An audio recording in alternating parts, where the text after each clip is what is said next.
If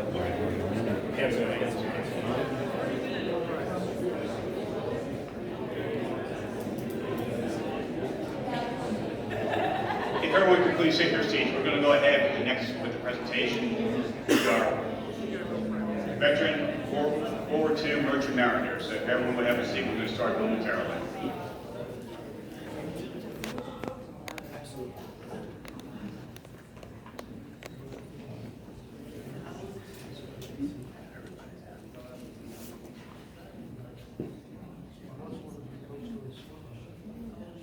All right, thank y'all very much. This is truly a distinct honor on our part. In 2020, Congress passed the Merchant Mariners of World War II Congressional Gold Medal Act to recognize the Merchant Mariners for their courage and contributions during the war, particularly with the Battle of the Atlantic, thanks in part to the support of the Navy League and our members worldwide. During this period, nearly 250,000 civilian mariners served as part of the military, delivering supplies and armed forces personnel by ship to the war areas. As Beth already had mentioned, between the years 1939 to 1945, 9,521 merchant mariners lost their lives, the highest portion of those killed with any of our branches. And as Secretary of Defense James Mattis said at the 2018 commencement at Kings Point, the United States needs its merchant mariners for commerce, and when the storm clouds gather to support the U.S. military in the fight. Recognizing that several World War II merchant mariner veterans did not receive the opportunity to be publicly honored for their Congressional Gold Medals due to COVID-19, we want to ensure that such veterans receive the honor and recognition for that service and dedication to our country that they deserve. Today, we are fortunate to have two of those brave merchant mariners, Captain Hugh M. Stevens, CPS retired, and Seaman First Class James Del Pesci, and their family members. We also have with us Drew Diamadia and Dennis Ng of the American Merchant Marine Veterans. To present their gold medal, we are privileged to have Congressman Jerry Nadler. Sir.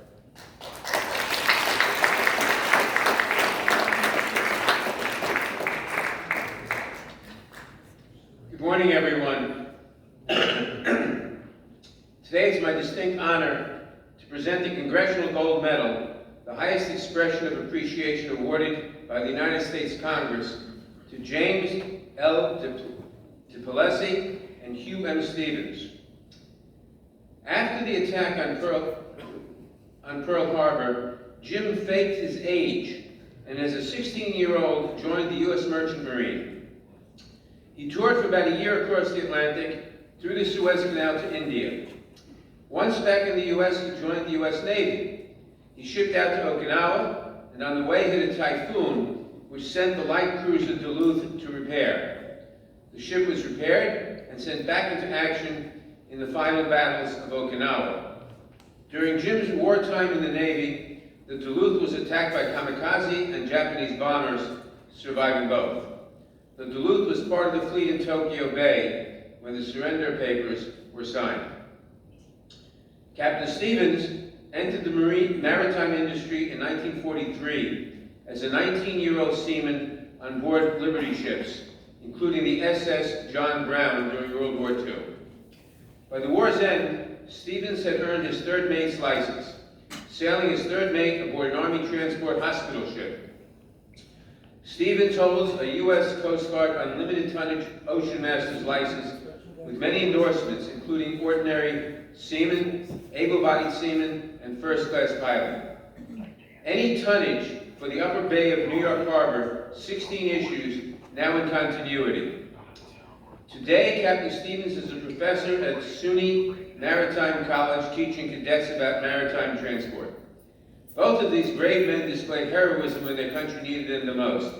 Their actions will never be forgotten, and now will forever be a part of the congressional record. Please join me in congratulating them on this honor. The United States thanks you for your service.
Thank you, Congressman.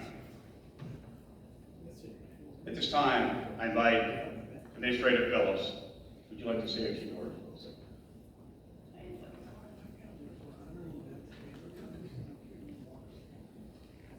Thank you, Captain Russo. And Congressman Nadler, thank you. You honor us with your presence today, sir. Thank you. Gentlemen, you honor us with your presence. Captain Stevens, Seaman First Class DePlessia, thank you for your service to our country, to our nation. You are true heroes, and we're very grateful for all that you did for us and all that you are still doing for us today. Again, we're honored to be here with you all. Thank you. I want to talk briefly about the Merchant Marine World War II Congressional Gold Medal Act, signed in 2020 to recognize our U.S. merchant mariners of World War II who played such critical roles in our country's war effort. In May of 2022, the Congressional Gold Medal was officially unveiled, and many mariners were present in the U.S. Capitol at Statuary Hall. The event was sponsored by then Speaker Nancy Pelosi.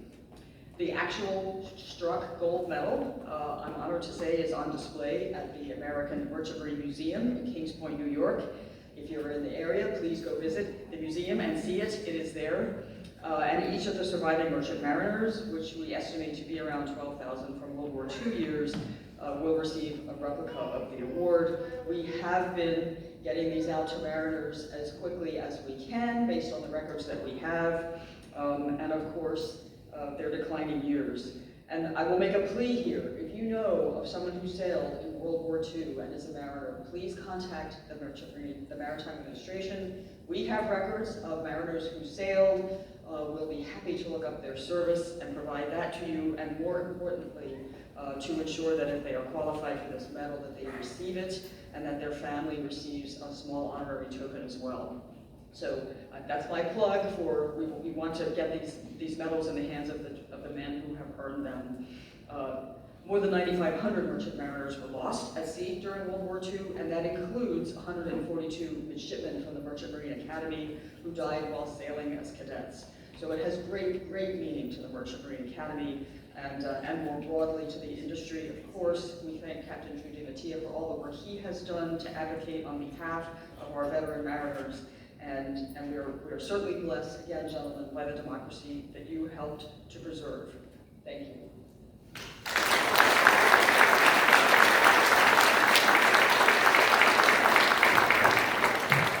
I would like to thank Congressman Nadler and Administrator Phillips for participating in today's ceremony. I would argue, let's give these heroes one more round of applause for their service.